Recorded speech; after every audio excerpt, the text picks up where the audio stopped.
புட்லூர் அங்காளம்மன் ஆலயத்தின் அதிசயம் தெரியுமா? சென்னையிலிருந்து திருவள்ளூர் செல்லும் வழியில் புட்லூர் அங்காளம்மன் ஆலயம் அமைந்துள்ளது.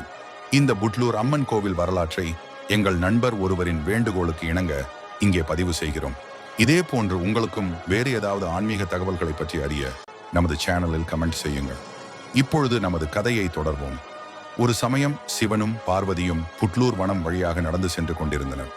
நீண்ட தூரம் நடந்து களைப்படைந்ததால் வேப்ப மர நிழலில் கர்ப்பிணியாக இருந்த பார்வதி அமர்ந்தாள்.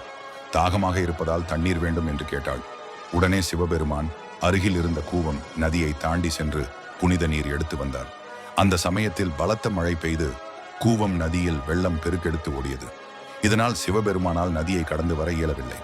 எனவே வெள்ளம் குறையட்டும் என்று சிவன் காத்திருந்தார். இதற்கிடையே பசி தாகத்துடன் இருந்த பார்வதி அப்படியே தரையில் விழுந்து விட்டாள். அவளை சுற்றி மண் குவிந்து புற்றாக வளர்ந்து விட்டது. இந்த நிலையில் அங்கு திரும்பி வந்த சிவபெருமான் புற்றுக்குள் பார்வதி அமர்ந்து விட்டதை அறிந்து அங்கேயே நின்று விட்டார்.